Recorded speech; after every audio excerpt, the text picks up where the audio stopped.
भाई मेरी समझ में नहीं आता कि सरकार को बिहार की ज्वलंत समस्याएं दिखती हैं कि नहीं दिखती हैं, या ये लोग देखना नहीं चाहते। बार बार लोगों की आस्था, लोगों के विश्वास का मजाक उड़ाना और उस पर बयानबाजी करना। भाई हम हर बार कह चुके हैं कि व्यक्तिगत आस्था के विषय हैं ये।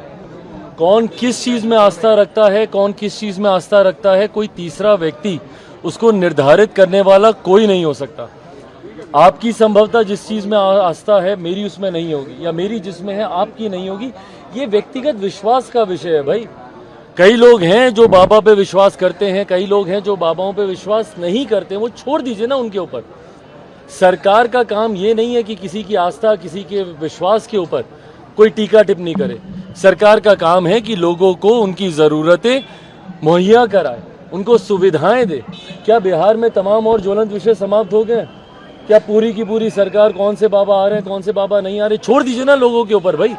लोग देखेंगे, समझेंगे अपना।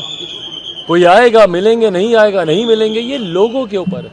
पर जब सरकार जब इसमें हस्तक्षेप करने लगती है तो ये दर्शाता है, पूर्णतः ये दर्शाता है कि सरकार ज्वलंत विषयों से ध्यान भटकाने के लिए इस तरीके की बयानबाजी कर रही है, जो सरासर गलत है। पटना हाईकोर्ट ने कास्ट बेस्ड सर्वे पर स्टे लगा दिया है। इसको लेकर बिहार सरकार ने रिट पिटीशन डाला है कि जल्दी सुनवाई हो। हाँ, रिट पिटीशन अब इनको डालने का याद आ रहा है ना कि जल्दी सुनवाई हो। भाई हम लोग शुरू से कहते आ रहे हैं कि जातीय जनगणना का हम लोग समर्थन करते हैं, और ऐसे दल जो इसका समर्थन करते हैं, क्यों नहीं सर्वदलीय बैठक बुलाई गई? क्यों नहीं तमाम दलों के सुझाव इसमें लिए गए? शुरू में भी जब ये जनगणना शुरू भी हुई थी उस वक्त भी हम लोगों ने आशंका जाहिर की थी कि भाई क्या हो रहा है, कैसे हो रहा है, प्रोसेस क्या है, क्या तरीका है, किसी को मालूम ही नहीं है। क्यों? क्योंकि मुख्यमंत्री Nitish Kumar ji single man army की तरह काम करते हैं। किसी से राय मशवरा सुझाव लेना वो ज़रूरी ही नहीं समझते हैं। और यही संभवतः कारण होगा कि इसका स्वरूप इतना कमज़ोर तैयार किया गया है कि सरकार अपने पक्ष को न्यायालय के समक्ष मजबूती से रख ही नहीं पाई होगी, और परिणाम स्वरूप न्यायालय ने इसके ऊपर अंतरिम रोक लगा दी है।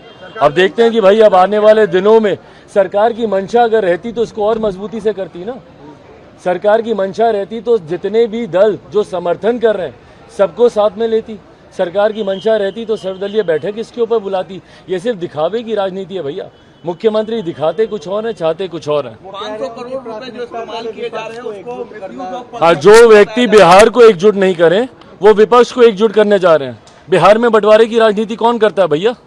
किसने दलित को महादलित किया? किसने पिछड़ा को अति पिछड़ा किया? कौन अगड़ा पिछड़ा की राजनीति कर रहा है? कौन हिंदू मुस्लिम की राजनीति कर रहा है? कौन लव कुश खोरी कुर्मी की राजनीति कर रहा है? कौन महिला पुरुष की राजनीति कर रहा है? बताइए। तो जो बिहार को एक नहीं रख पाए, जो बिहारियों को एक नहीं कर पाए, वो आज विपक्ष को एकजुट करने की बात कर रहे हैं। हास्यास्पद है भैया। और कैसे विपक्ष इनके नेतृत्व में एकजुट होगा?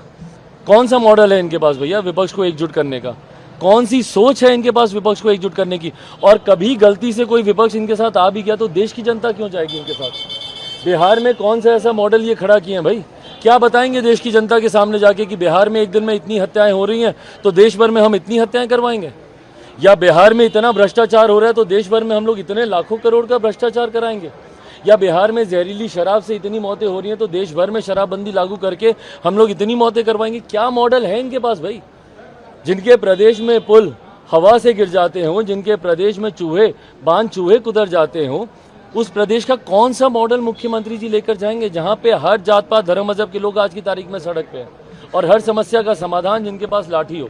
तो उनको देश अपना नेतृत्व क्यों स्वीकार करने देगा बताइए? कर्नाटका में बजरंग दल को बैन करने की बात कांग्रेस ने मैनिफेस्टो में डाली है, और उसके बाद अब बिहार में जेडीयू के सांसद भी मांग कर रहे हैं कि इसको बैन किया जाए। हाँ, तो भाई मांग क्या कर रहे हैं? आपकी सरकार है, करके दिखाइए। हिम्मत है तो करके दिखाइए भाई। किसी भी संगठन को सिर्फ राजनीतिक लाभ के लिए, उसके नाम को इस्तेमाल करने के लिए इस तरीके की बयानबाजी करना सरासर गलत है। मैं बार यही कहता हूं, क्या सही में ज्वलंत विषय समाप्त हो गए? कर्नाटका में क्या और कोई विषय नहीं रहा विपक्ष में होने के बावजूद कांग्रेस के पास कि भाई आप इस तरीके के विषय को आप उठाएंगे? क्या कर्नाटका में बाकी तमाम समस्याओं का समाधान हो गया?